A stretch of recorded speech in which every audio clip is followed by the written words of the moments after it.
Is another little training that I promised you, an introduction to Zoom, the video conferencing tool that I have been using for the last few years and the one that we use for our virtual council meetings on a monthly basis.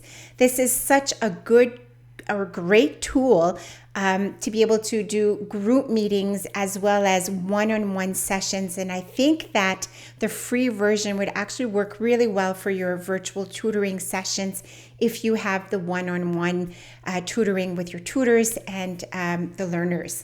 And so the first thing you'll want to do if you decide to use this tool is go over to zoom.us/free sign up. That will take you to this page. You enter your email, click on this link here, and you'll be prompted through the steps to set up your account. So again, it is completely free and there are some paid versions. So here, let's take a look at that. The free version allows you to host up to 100 participants, which is the same as the Pro. I have the Pro version, and the reason why I have the Pro is because I do a lot of meetings, and there are a lot of group meetings, training sessions. I use the Pro for webinars as well, and so on and so forth. So when we're looking at the basic, you can host up to 100 participants, have unlimited meetings of one-to-one meaning yourself, one of your tutors, and or a learner or student. There is a cap on if there are 3 people or more in a group meeting, then it's 40 minutes limit. So you won't be able to do longer than 40 minutes if you have 3 or more people. That's the only downside for myself and the way that I use it. But for your council, I think that the free version will might work well for you. So you have unlimited number of meetings. The ticket support, that's usually really good. Now, thanks to COVID-19, the support is actually on hold at the moment. It's very hard to get help. But on a typical normal work day, when everything is back to normal, you just have to click on this little icon over here and it opens up the chat box and you're able to ask questions. And usually there's someone that comes on pretty quick. Now, however, with COVID-19, this platform has actually increased in participation. There's so many people using it now that they've actually worked on their security measures as well. So we'll talk a little bit about that. So that is basically the plans. You can go higher than that, $19.99. And then it gives you up to 300 participants, up to 500, and then you can increase from there. But like I said, for your councils and for tutoring purposes, if you have a one-on-one meeting, the free version is completely, I think would be perfect for that. So let's hop into my Zoom account, just so I can show you a little bit of the back end and how that works. Right now, you're looking at the profile where it has my picture. I can change my picture by just clicking here. It'll go to my desktop and I can choose another picture and add it in there. And then it has my personal meeting ID and my email and different information. Next, we have meetings. And this page here actually shows you your upcoming meetings and previous meetings. So I can go back several pages and see meetings that I've had for the last few months and so on. So upcoming meetings, you can pre-schedule your meetings ahead of time as well. So I'm going to show you how to do that. So let's schedule a meeting right now. A potential tutoring session. So you click on schedule a meeting right up here on the right. And over here you would put in tutoring session with John. You can add a description. You don't have to, but adding a description is just really great to be able to go back and see what your meetings are about. Then to choose the date, you click on the little calendar icon. And we're going to choose today. And I'm going to choose at 4:30. Now, one of the things to note, if you by chance would like to start a meeting at 4:45 or 6:45, you can't do that. So I suggest just choosing 15 minutes earlier, and then and that should be fine. And you can set it for as long as you need, 1 hour, 2 hours, or 3 hours. Make sure that the time zone here is Halifax, and then you can set it to be a recurring meeting or not. So if it's a recurring meeting, you would click here. And if it's recurring every day, for instance, if I'm meeting with team members at 5 p.m. every day just to do a check-in for 15 minutes, I would set it at daily. If you have a weekly meeting or a weekly tutoring session, you would choose weekly or monthly.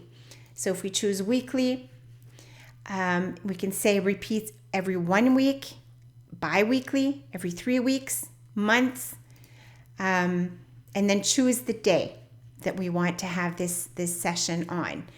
And then you can end the date here by date or by occurrence. So for instance, if you have a learner who wants to have 5 tutoring sessions, you would just click on this down arrow, choose 5, and after 5 Tuesdays, the recurring meetings will automatically stop. So we don't want this to be a recurring, so I'm just going to click off of that. Registration required. This is more or less if you're going to do some type of a training session and you want to make sure that the people are registered, have paid maybe for a session. So it's probably not something that you will use. I typically will use this for like a webinar. Meeting ID. I always use a personal meeting ID. It's just a personal preference. They can generate them automatically. Honestly, I don't know what the difference is. I just use personal meeting. Meeting password. This is new. And this is part of the security measures. Now, I have never used a password before, simply because the security, I've never had any issues with security. But now with COVID-19 and the fact that there's like 800% more people using Zoom, some people really, they require the meeting passwords. I still have not had any issues, so I don't use it, but you're welcome to use it, and you can put in numbers, whatever the case is, and then it will revert your settings to set you want to make sure to copy paste.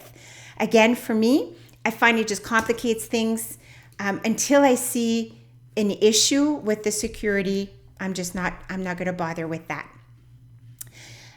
So the video, you want to make sure that the host is on so that when you come on, you don't have to click on your video.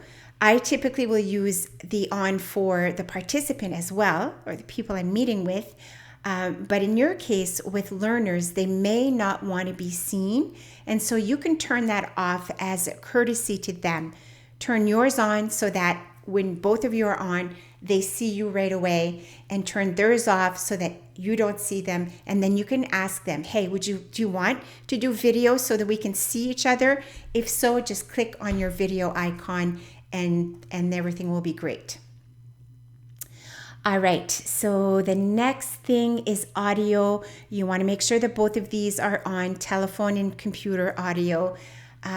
Chances are you won't need both, but just as a safety measure, I make sure that both of these are off. Now, if you use enable waiting room sometimes, and I actually like this because it allows me to go on computer or in the virtual room, and before participants are allowed to come in, I need to click into admit button to allow them into the virtual room. So this is a nice option if you want to just make sure that you're 100% ready for your session and so on. You can enable join before host. I don't really like that one. I like to be the first one on. I like to be ready for my meetings, so I don't use that one. Mute participants upon entry is something I might use if I'm having a guest speaker and hosting a guest speaker, and I don't want people to be speaking when they're coming on. Only authenticated users can join. Again, I don't use that one. And record meeting automatically. You may want to do that if you want to record your training sessions or your tutoring sessions. Now, you don't have to choose it here. You can do that in the meeting as well. And so that's that for the meetings. You click on save. And there you have it. We have a meeting already set. So now you would copy this link right here and send that to your learner or the person that you're meeting with. And once they click on that link, they'll be prompted through the steps to set it up. But please make sure to tell your participants, students, learners, meeting people, just make sure to tell them that they don't have to download anything onto their computer. You do, but they don't. So they just have to click on this and the system will prompt them through the steps, and it's actually quite easy to set that up. You can also click on your Google Calendar and save that to your Google Calendar or Outlook or Yahoo. I have Google, I do it on that one, and it just helps to keep me organized. All right, so let's click over here to meetings. If you remember me speaking about the password, this little red icon is something that's brand new. And all that means, at first when I saw it, I couldn't see this part on my screen, and I kind of got a little worried thinking, well, what's up with this? It's red and it makes me nervous. But all it is that it denotes that there's no passwords for the meetings.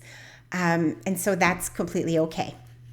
And then if you do use one, obviously the little red button is going to go away. So how about, as a test, we start this meeting right here. So now you're ready to actually start the meeting with your learner, whatever day, date, or time it is. You're going to come over to your account and you're going to click on Start. And you'll see here, Open Zoom US.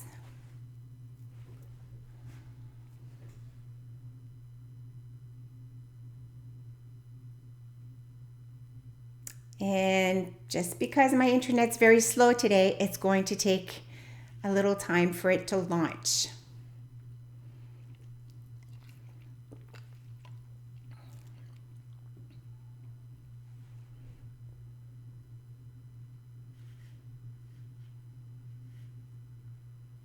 It says connecting. Usually it's a little bit faster, and it's probably because I'm actually recording. There we go. Hello, everybody. So now you see me, and you can actually see all of the prompts here that I have on the bottom of the screen. So now I'm basically waiting for my learner or the person I'm meeting with to come on board. And when they do, we'll see two participants here. Now, you can share your screen, or how I've seen this work with Pat actually, and one of her learners, is that her learner would share their screen, and then they can go through Learning Upgrade and whatever online resources that they have and go through the training that way. And then the learner is there to answer questions whenever needed.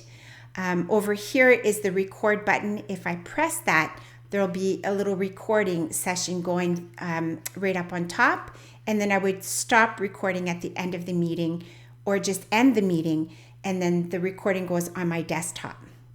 This is a new little icon that they've started here, which is reactions, where you can kind of clap or you can give a thumbs up. And I really like that for group sessions. So we're going to be using this a little bit more in our virtual council meetings as well. You have a support link. There's no need for that. You can also do, and this is something that I've done with my business back probably a couple years ago, but you can go live on Facebook.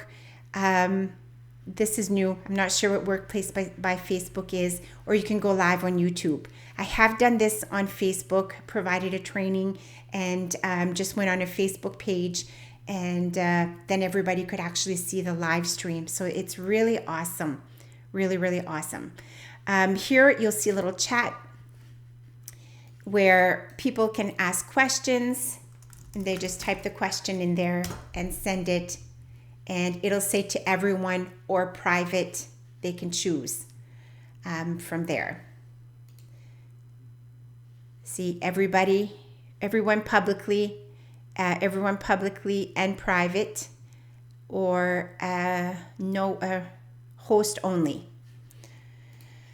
And let's see. So if your participant or your learner does not want to be seen on Zoom, they can click this button here. And as you can see, a picture or their name will show up. We can mute ourselves from here, and then we're muted. You're probably still hearing me because I'm actually recording this, but it does work well. So that is pretty much it for Zoom. Then to end the meeting for everyone, you would end just clicking here. You can either leave the meeting or end the meeting for all. And that's it. So that, my friends, was a little introduction on Zoom as a video conferencing tool for your tutoring sessions. I hope this was helpful. And if you have any questions, again, feel free to reach out to me anytime. Have yourself a good rest of your day.